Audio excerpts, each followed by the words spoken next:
Il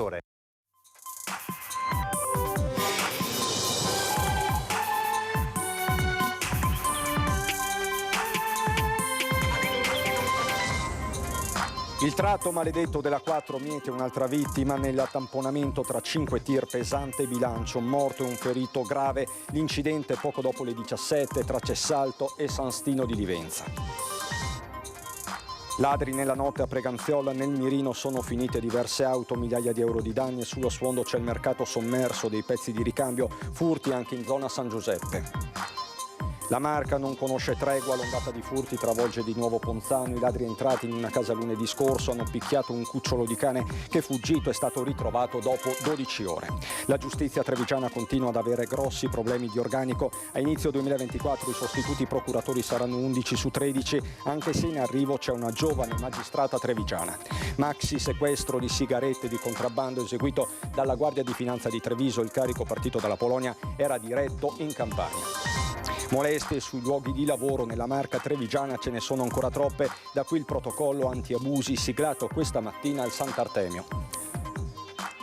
L'annuncio del Ministero stamattina a Treviso è tra le 10 città italiane finaliste per il titolo di Capitale della Cultura 2026, la proclamazione della vincitrice entro il 29 marzo.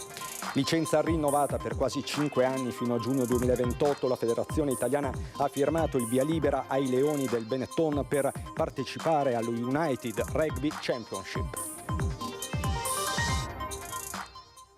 Bentrovati, buonasera telespettatrici, telespettatori di Antenna 3, la cronaca in primo piano per questa edizione trevigiana dei nostri telegiornali con l'ennesimo incidente mortale sulle strade del Veneto. Siamo sul tratto maledetto della 4 tra Cessalto e San Stino di Livenza, un maxi tamponamento nel tardo pomeriggio tra 5 tir, a perdere la vita un autista.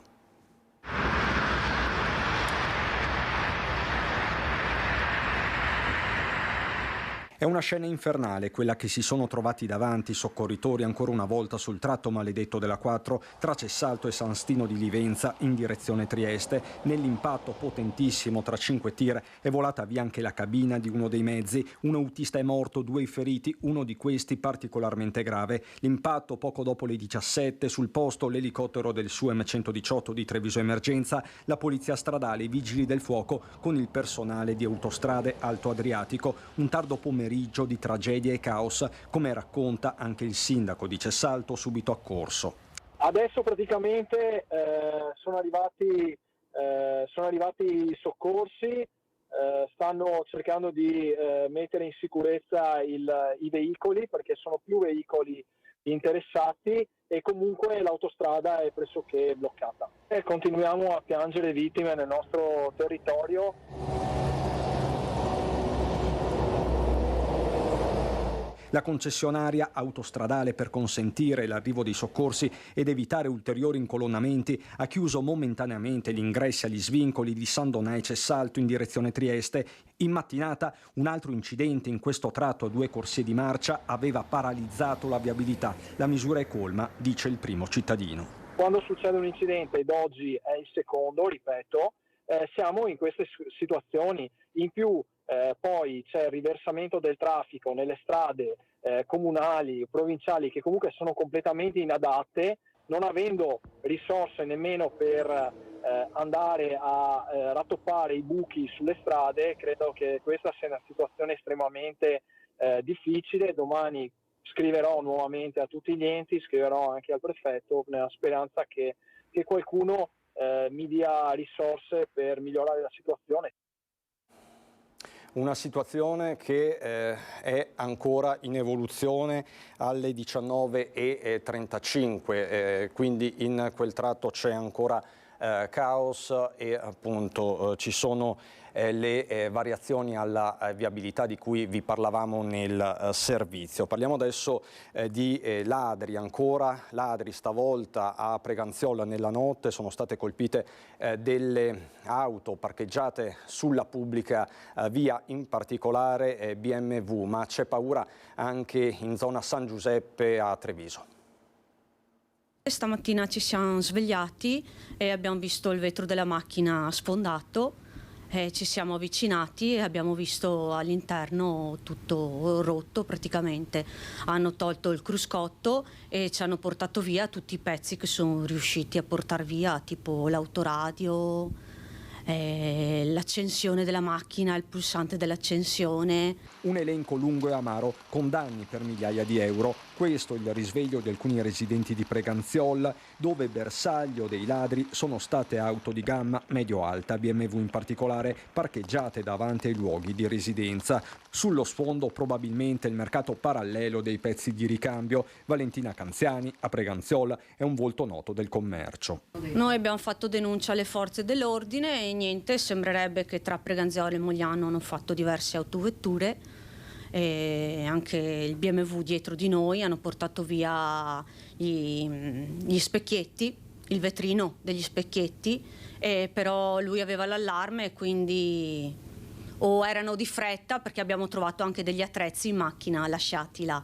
Insomma, uno stillicidio. Soltanto ad agosto, poco distante, in piazza Gabbin, erano state danneggiate diverse auto, anche se la matrice sembra diversa. Segnalazioni di furti tentati e compiuti si susseguono in tutta la provincia. Lunedì nel Mirino è finito l'appartamento al primo piano di un complesso residenziale recintato in strada Sant'Agnese, zona San Giuseppe, e non è la prima volta. Sarà un mesetto fa in un'altra delle palazzine. Anche lì non so dirle la dinamica, io non è tanto che abito qua e adesso insomma penso che tutti provvederanno a mettere sistemi d'allarme o qualcosa del genere. Ormai l'Italia funziona così, intanto tutte queste cose rimangono impunite e basta, non so neanche io cosa dire. Dopo vai sulle solite cose, piuttosto che siano entrati in casa, meglio la macchina, però sia una magra consolazione. E sono entrati in casa a Ponzano lunedì, Ponzano ancora una volta nel mirino dei ladri che hanno picchiato in questa occasione anche un cucciolo di cane che è fuggito. Sono entrati da questa finestra? Molto probabilmente sì, ma c'è solo questo segno. I ladri tornano a Ponzano, agili, rapidi e organizzati, veri professionisti del furto a caccia di ori e contanti. Entrati in azione verso le 20:40 nei pressi di via Povegliano, i malviventi senza scrupoli, una volta introdotti in questa casa, hanno picchiato un cane di 7 mesi. Il cucciolo di pastore svizzero di nome Nimera è stato fortunatamente ritrovato dopo 12 ore di angoscia e ricerche anche sui social. L'edicolante di Ponzano ha trovato Nim ferito ed impaurito alle 7 del mattino seguente. L'abbiamo portato al veterinario, ha delle forti botte sulle anche, adesso è sotto antidolorifici. Quello che ci ha detto il veterinario, che ha confermato, è che molto probabilmente gli hanno tirato dei calci. È la seconda volta che i ladri si introducono in questa abitazione. Oltre ai pochi gioielli rimasti, hanno rubato persino magliette e pantaloni. Hanno scardinato questa porta, qui ci sono i segni. Di sopra nelle camere hanno svuotato tutto, buttato tutto per aria.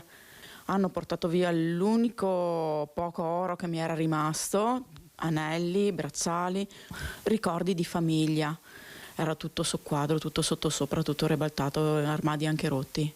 Nei giorni precedenti a Ponzano i predoni hanno svaligiato altre case. Il modus operandi è lo stesso, il che fa supporre che si tratti della medesima banda. Le precauzioni per evitare i furti sono sempre le stesse. Fare la massima attenzione, di accendere più luci possibili. Veramente c'è da spaventarsi e al massimo di fare un passaparola e di non stare mai da soli. Cristina, nonostante la paura e la rabbia per il trattamento riservato al povero Nim, è ancora emozionata e felice per averlo ritrovato. Volevamo ringraziare tutti, perché io non sono ancora riuscita a rispondere a tutti i messaggi delle persone che appunto mi hanno scritto. Tutto lavoro per la Procura della Repubblica di Treviso, ma la giustizia trevigiana continua ad avere seri problemi di organico. A inizio 2024 i sostituti procuratori saranno 11 su 13, anche se in arrivo c'è una giovane magistrata trevigiana. A fare il punto è il procuratore Marco Martani. In gennaio arriva una MOT che vuol dire magistrato ordinario in tirocinio. C'è una vincitrice di concorso che ha ultimato il suo percorso, avrà ultimato il suo percorso formativo di tirocinio nel gennaio prossimo e quindi arriverà qui a Treviso in sostituzione della dottoressa Andreatta, che è stata trasferita alla Procura della Repubblica di Venezia. Prenderà servizio con il nuovo anno la dottoressa Anna Ortica, trevigiana e laureata a Padova, una nomina attesa la sua in una procura storicamente sottodimensionata. Però in gennaio perdiamo un altro magistrato, che è la dottoressa Francesca Torri, che sarà trasferita alla Procura Generale di Venezia. Quindi restiamo in 11 su 13 posti in organico. Confido che venga pubblicato il posto, almeno uno dei 2 posti vacanti, venga pubblicato nel prossimo bollettino del CSM. Nemmeno parlare del 13° fa intendere Martani, a mancare in Italia sono pure i magistrati. Noi abbiamo come procura il rapporto più sfavorevole dell'intera Regione Veneto fra magistrati nell'organico, non necessariamente presenti perché non ci sono tutti in organico, tra magistrati in organico e popolazione. Si va ad essere un PM ogni 63.000 abitanti. È il rapporto più sfavorevole dell'intera Regione Veneto e la Regione Veneto è una delle regioni che hanno il rapporto più sfavorevole in Italia. Eppure, sottolinea il procuratore, si va avanti, garantendo le priorità. Codici rosso su tutti e poi incidenti mortali sul lavoro e sulle strade. Anche il 2023 è stato un anno nero. Qualcosa si muove per il personale amministrativo, anche se l'aiuto principale a oggi è arrivato dalla Regione. Noi stiamo andando avanti anche grazie al distacco di unità della Regione Veneto, che è stato fatto in base a una convenzione stipulata nel maggio del 2022. Speriamo che venga rinnovata e che di poter continuare a contare anche per tutto il prossimo anno su queste risorse umane. E a proposito di indagini, c'è anche un maxi sequestro di sigarette di contrabbando eseguito dalla Guardia di Finanza di Treviso. Il carico partito dalla Polonia era diretto in Campania. Doveva trasportare dei pannelli di faggio, quell'auto articolato fermato alle 2 del mattino dagli uomini della Guardia di Finanza di Treviso nei pressi del casello autostradale di Venezia Est, e invece all'interno, nascoste dietro al legname, c'erano 3 tonnellate di sigarette di contrabbando del valore commerciale di 720.000 euro, 14.400 stecche di bionde, marchio Rothmans Blue e vase imposte per 575.000 euro. Si tratta di uno dei sequestri più rilevanti avvenuti su strada di tabacchi lavorati esteri importati in contrabbando nel territorio nazionale. Il mezzo pesante posto sotto sequestro, così come il suo contenuto, era entrato in Italia attraverso il valico di confine di Tarvisio e formalmente era diretto in Puglia. Il pagamento in contanti al casello, il procedere incerto del TIR hanno indotto gli uomini delle Fiamme Gialle ad approfondire, scoprendo non solo le sigarette, ma anche la doppia documentazione di viaggio che i 2 conducenti tenevano in cabina, una prima riferita solo ai 700 metri quadrati di pannelli di faggio, la seconda invece a merce non meglio specificata, prelevata in Polonia vicino a Cracovia e acquistata da un'impresa anonima con sede in Campania. Abbiamo arrestato i 2 conducenti che sono stati ritenuti responsabili del trasporto illegale e che dovranno ora rispondere del grave reato di contrabbando. Una consulenza con la partecipazione di tutte le parti è stata disposta dalla Procura di Treviso per accertare le dinamiche che hanno portato al decesso di Anila Grisciai, l'operaia 26enne, lo ricorderete, morta sul lavoro nel pomeriggio del 15 novembre scorso alla Boccona di Pieve di Soligo. La giovane era rimasta schiacciata dall'imballatrice attivata in precedenza da un collega che risulta indagato accanto all'amministratore delegato dell'azienda. La consulenza è stata affidata a un esperto di macchinari e di robot proveniente dalla Lombardia. L'imballatrice ovviamente risulta tuttora sotto sequestro. Molestie sui luoghi di lavoro nella Marca ce ne sono ancora troppe, da qui il protocollo antiabusi siglato questa mattina alla Sant'Artemio, sede della provincia di Treviso. I casi più recenti che sono capitati, di cui io sono a conoscenza, sono stato interessato, diciamo così, indirettamente, sono proprio casi di palpeggiamento, di violenza sessuale nei confronti spesso di giovani donne, spesso con contratti di somministrazione, spesso anche soggetti a ricatti da parte di chi ha ruoli di rilievo e che in qualche modo approfitta di queste condizioni.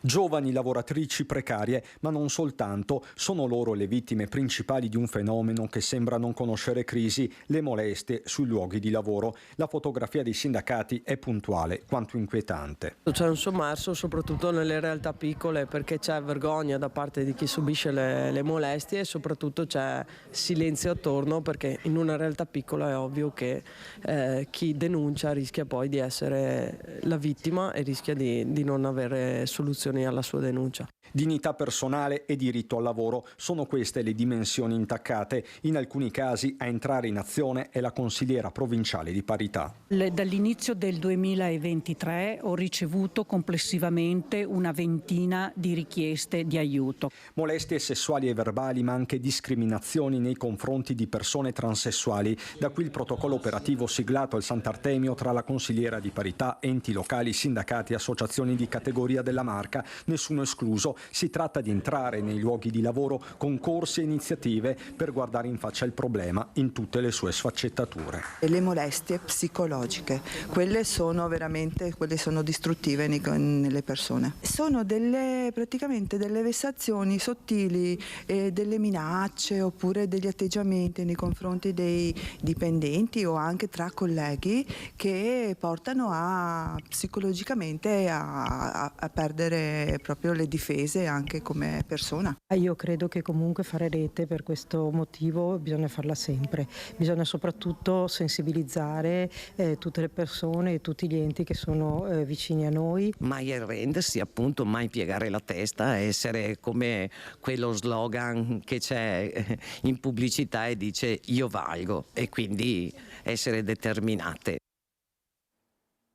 Ha destato profondissimo cordoglio a Treviso la scomparsa a soli 49 anni di Fabrizio Chies, chef e oste dell'Osteria Ostile di Via Inferiore in pieno centro città, attività che aveva avviato nel 2010. Chies soffriva da tempo di una grave insufficienza epatica, fatale è stata un'infezione. Bicio, come tutti lo conoscevano, amava il suo locale, il rugby, tanto che la sua osteria era spesso e volentieri il ritrovo degli appassionati della palla ovale. Il funerale lunedì mattina alle 11 alla casa funeraria di Viale Felicent a Villorba.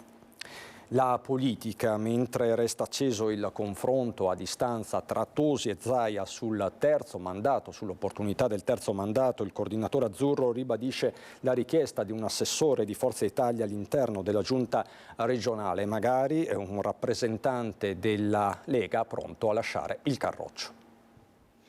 La cosa che potrebbe accadere, se come dovrebbe essere, entro qualche settimana almeno un assessore regionale di Forza Italia della Lega passerà e verrà con noi in Forza Italia, e ripeto, i nomi che avete fatto sono assolutamente benvenuti, penso che Zaia non revocherà l'assessore per il fatto che non è più della Lega ma è di Forza Italia. Già lo scorso 8 dicembre, in occasione dell'ufficializzazione al Caffè Pedrocchi del passaggio di Fabrizio Borona a Forza Italia, Flavio Tosi aveva avanzato l'auspicio, che suonava come una richiesta, di avere un proprio assessore all'interno della giunta regionale, concetto nuovamente ribadito dal coordinatore azzurro. Si andrebbe a sanare quella anomalia che vede Forza Italia fuori dalla giunta regionale, senza nessuna presidenza di commissione. Un allargamento della maggioranza che non dispiace nemmeno all'attuale assessore di Fratelli d'Italia, Elena Donazzanna. In una coalizione si debba anche tenere molto conto delle minoranze interne, perché è lì che tieni la forza della coalizione. Però sono letture. L'ultima elezione del presidente Zaia avrebbe potuto anche lasciare fuori me, un esponente di Fratelli d'Italia. La coalizione si rafforza quando tu la tieni, la coalizione. E non sarebbe più un segreto nemmeno il nome del possibile assessore che potrebbe lasciare il carroccio per Forza Italia. Mi tocca fare indovina chi, ma diciamo quell'assessore che potrebbe... ha i capelli o no almeno? Sono ridotto è come metterci la firma. L'unico che li ha è quello che l'altro giorno era con Tajani, no? Seduto in prima fila. Beh, insomma, abbiamo presente tutti il fatto che l'assessore regionale Bottacin, che è un amico da 30 anni, e sia venuto alla riunione pubblica indetta da Forza Italia. Dunque ancora poche settimane per capire se gli azzurri potranno avere un loro rappresentante all'interno della giunta regionale. Nel frattempo per Flavio Tosi all'orizzonte potrebbe esserci una candidatura alle prossime europee.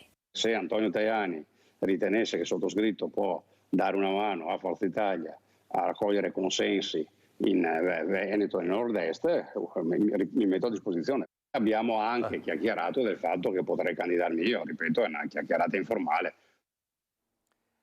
Ritorniamo alla cronaca, perché in mattinata a Castelfranco Veneto i carabinieri della locale compagnia hanno effettuato una serie di controlli sulle linee di trasporto pubblico dedicate agli istituti scolastici. Una cinquantina gli studenti identificati, fra i quali un minorenne che sarà segnalato alla prefettura perché trovato in possesso di una modica quantità di marijuana. La società di trasporto pubblico, la MOM, ha poi proceduto in maniera autonoma a elevare le sanzioni previste ad alcuni passeggeri trovati sprovvisti di biglietto. Nel corso dei controlli non si sono registrati episodi di interferenza o criticità. L'annuncio questa mattina, torniamo a Treviso città, perché proprio il capoluogo è tra le 10 città finaliste per il titolo di capitale italiana della cultura 2026. Ho già detto alla mia squadra, testa bassa a lavorare, perché essere in finale non significa aver vinto. Noi ci poniamo sempre obiettivi ambiziosi. Non abbiamo ancora vinto nulla, dice il sindaco Mario Conte, ma ritrovarsi tra le 10 città italiane finaliste per il titolo di capitale della cultura 2026 è già di per sé un successo. L'annuncio in mattinata direttamente dal Ministero, che ha pubblicato la selezione della giuria. Treviso, con il dossier I sensi della cultura, è dunque nella decina finale insieme a realtà di pregio come Alba, Gaeta, L'Aquila, i comuni della Val di Chiana, Rimini, Maratea e ancora Agnone, Latina e Lucera. Credo che questa soddisfazione di essere entrati in finale debba diventare uno spunto per creare una sorta di stati generali della cultura trevigiana, proprio per far sì che questo sia un motivo di approfondimento, di crescita, di condivisione, di far squadra, con l'obiettivo certamente di vincere, però già arrivare tra le prime 10 con delle escluse anche importanti. Penso che per esempio Lucca non è riuscita a entrare nelle prime 10 sia davvero un motivo di soddisfazione. Dobbiamo cogliere questa grande opportunità, ribadisce Conte. Gli stati generali che invoca il sindaco sono una chiamata a compattare le fila nei prossimi 3 mesi, quelli decisivi. Il 5 marzo c'è l'audizione a Roma che il sottoscritto insieme a una delegazione dovrà andare ad illustrare il dossier, che è un dossier davvero molto bello, completo, che parla di arte, bellezza, musica, di luoghi, di sostenibilità, di ambiente. Insomma, è un dossier particolare che richiama i sensi umani declinati nella cultura. La proclamazione della capitale della cultura 2026 avverrà invece entro il 29 marzo. E ci sono buone notizie, anzi ottime, anche per il rugby. Licenza rinnovata per quasi 5 anni, fino a giugno 2028. La Federazione Italiana Rugby, infatti, ha rinnovato l'autorizzazione, tecnicamente si chiama proprio licenza, per consentire al Benetton Rugby di partecipare allo United Rugby Championship, il campionato attuale dei Leoni. Il diritto, infatti, è gestito dalla federazione in base a molti parametri. L'altra squadra sono le Zebre di Parma e il Benetton li rispetta tutti. Per la città non significa soltanto sport, ma significa anche sociale, turismo, e un'opportunità soprattutto per i più giovani, sui quali noi puntiamo molto, di poter ambire un giorno di indossare la maglia della propria città e poter competere contro i più grandi campioni. Un palcoscenico di alto livello tecnico, ma anche un'occasione per la città di Treviso di farsi conoscere nel mondo e di ospitare decine di migliaia di tifosi ogni anno. La Benetton è un partner talmente affidabile che rinnovare per 4 anni non è stato un problema.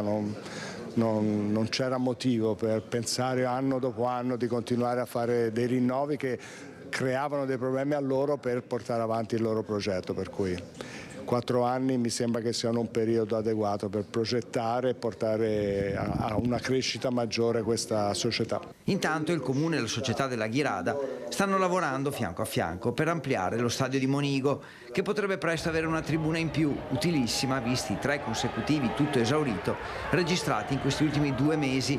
Treviso, insomma, sempre più capitale del rugby italiano.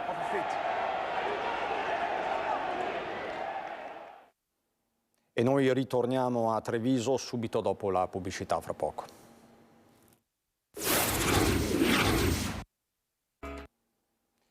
Di nuovo in onda per ritornare a Treviso, dove nelle scorse ore è arrivato il bambino Gesù creato in Israele. Farà un tour tra scuole, parrocchie e comunità della Marca per poi raggiungere Feltre.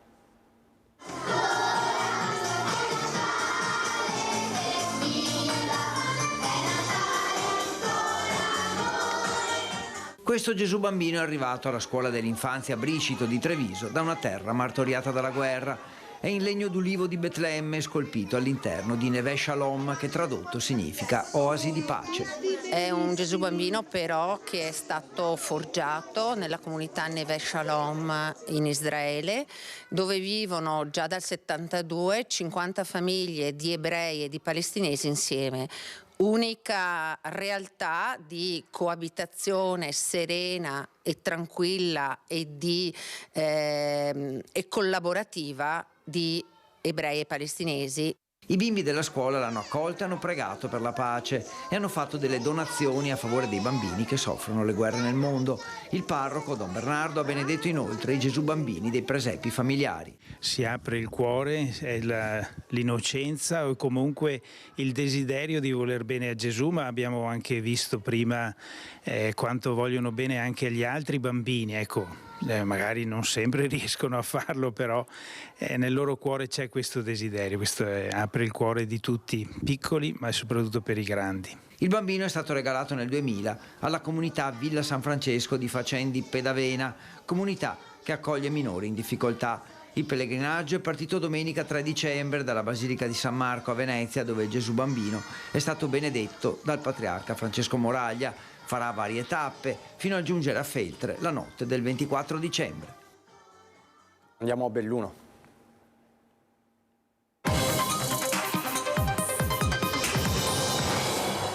In apertura una vicenda giudiziaria e personale. È fissata per il prossimo 18 dicembre l'udienza alla Corte d'Appello di Venezia, a cui si è rivolto il difensore di un 36enne di nazionalità marocchina condannato in primo grado a 4 anni e 6 mesi di reclusione per violenze e maltrattamenti nei confronti della moglie. L'ho denunciato, ma oggi è cambiato e spero in uno sconto di pena, ha confessato la donna ai nostri microfoni. L'ha intervistata Tiziana Bolognani. Quella che vi raccontiamo stasera è una storia di violenze e di abusi fra le mura domestiche, ma che potrebbe avere un epilogo diverso rispetto alla condanna in primo grado di un uomo di 36 anni a 4 anni e 6 mesi di reclusione. Lo chiede ai nostri microfoni la moglie che l'ha denunciato a marzo dello scorso anno, ma che ora è certa della sua redenzione. A marzo sono andata nel comando dei carabinieri e ho denunciato i fatti delle violenze che ho subito da parte di mio marito. Violenze e abusi maturano in un ambiente familiare in cui l'Islam e i suoi precetti sono particolarmente presenti nella famiglia dell'uomo, che la moglie afferma essere fortemente condizionato dalla mentalità integralista della madre e della sorella. Per le due donne è inaccettabile che il loro congiunto si accompagni a una moglie musulmana che veste all'occidentale. È in questo pesante contesto che scattano botte e soprusi, ma dopo la denuncia e la condanna penale il 36enne inizia un percorso di riabilitazione, il cui esito oggi spinge la moglie a chiedere ai giudici di appello di concedergli una seconda possibilità. E io chiedo ai giudici, a tutti i giudici, ascoltatemi, io non sto giustificando mio marito. Quello che ha fatto mio marito è una cosa sbagliata, che non dovrebbe fare nessun uomo.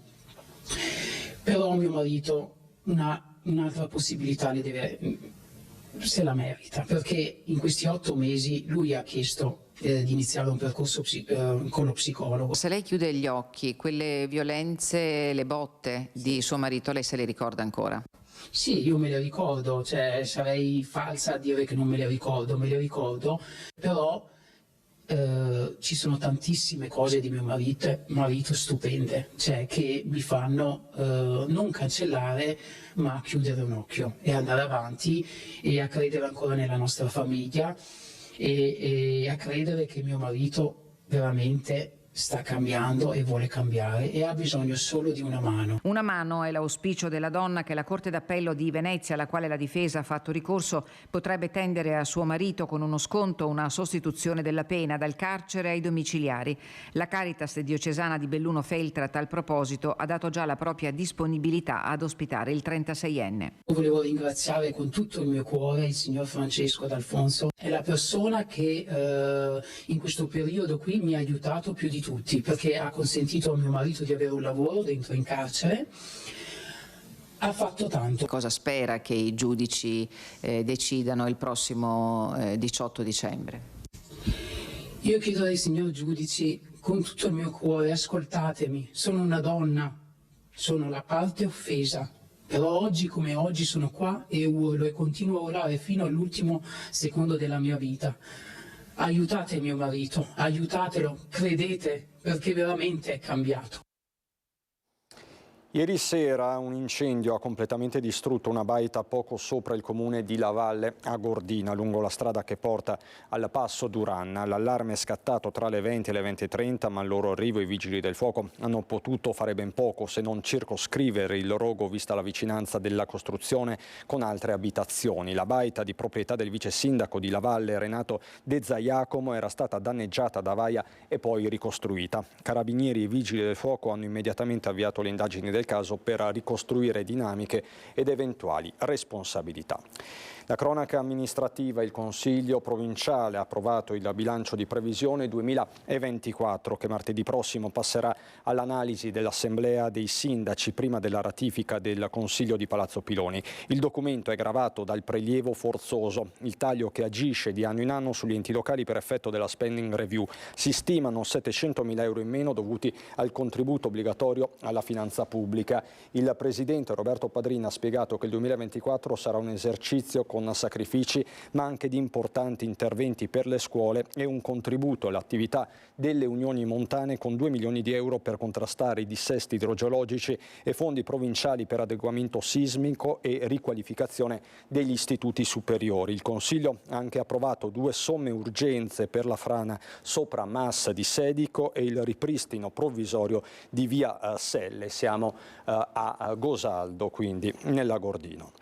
Basta botti è la campagna informativa lanciata dal Comune di Belluno dopo l'approvazione bipartisan in Consiglio Comunale di un ordine del giorno presentato dal gruppo di maggioranza Belluno al Centro.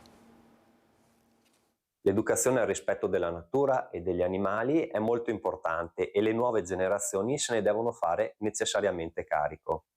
Il messaggio è che possiamo divertirci e festeggiare tutti insieme senza danneggiare gli altri. A Capodanno è tutto l'anno né botte né botti. È il claim della campagna informativa lanciata a ridosso delle festività natalizie di fine anno dal Comune di Belluno, che intende in questo modo sensibilizzare la cittadinanza sulla pericolosità dei fuochi d'artificio. L'idea è partita dal gruppo Belluno al Centro, che durante l'ultimo Consiglio Comunale ha incassato un voto bipartisan sull'ordine del giorno volto a chiamare l'attenzione su un progetto educativo piuttosto che all'emanazione di un'ordinanza di difficile applicazione. Abbiamo deciso di proporre questo progetto Basta Botti, che avrà il suo sviluppo con affissioni nel territorio comunale, avrà una divulgazione nel sito istituzionale, ma avrà poi anche il coinvolgimento delle scuole, proponendo anche di laboratori per far comprendere quanto pericoloso sia l'utilizzo di questo materiale pirotecnico. Attenzione perciò al frastuono che provocano i botti, che causano disagio e forte stress alla popolazione, specie anziani, malati e ospedalizzati,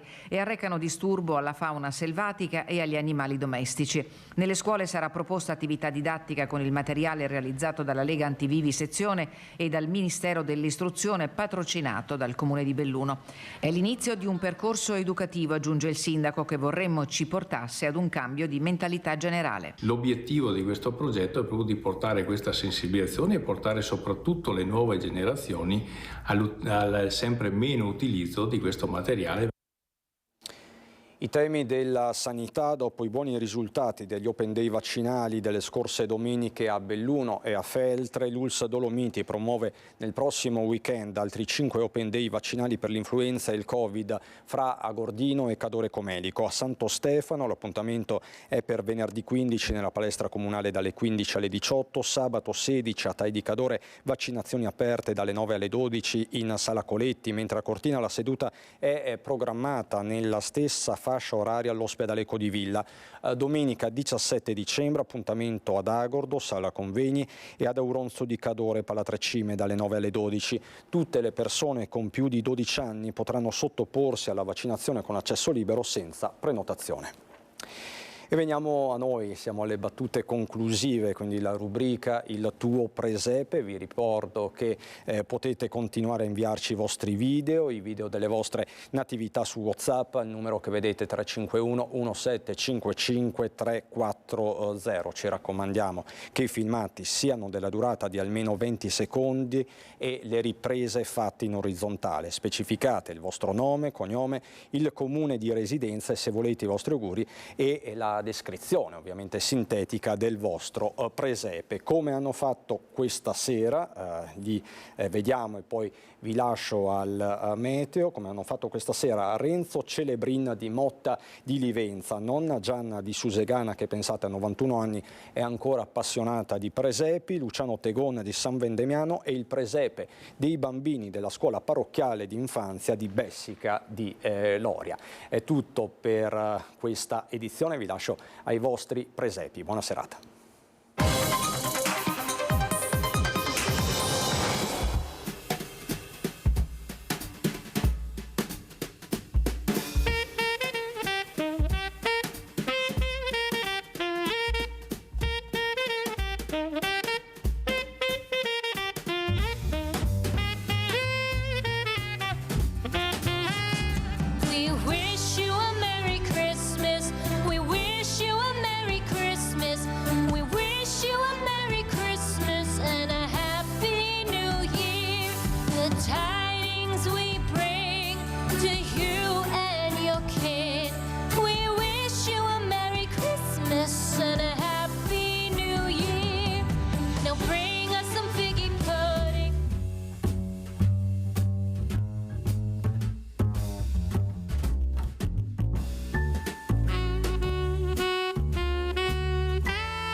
Società Agricola Torresano. Dai nostri animali nati e allevati nel cuore del Montello, solo carne e salumi genuini.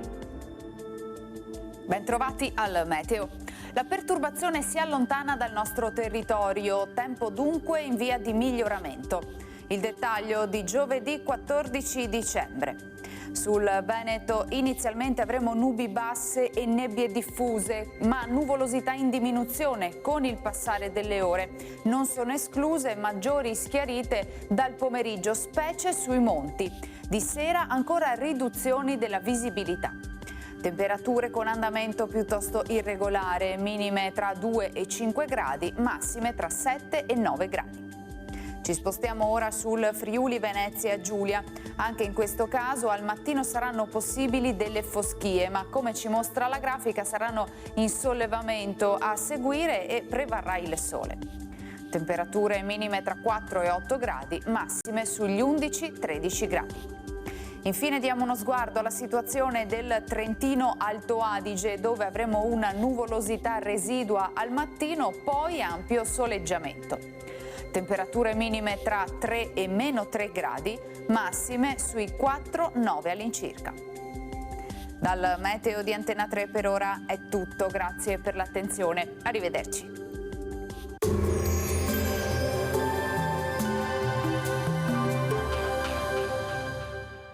Società Agricola Torresana. Dai nostri animali nati e allevati nel cuore del Montello, solo carne e salumi genuini.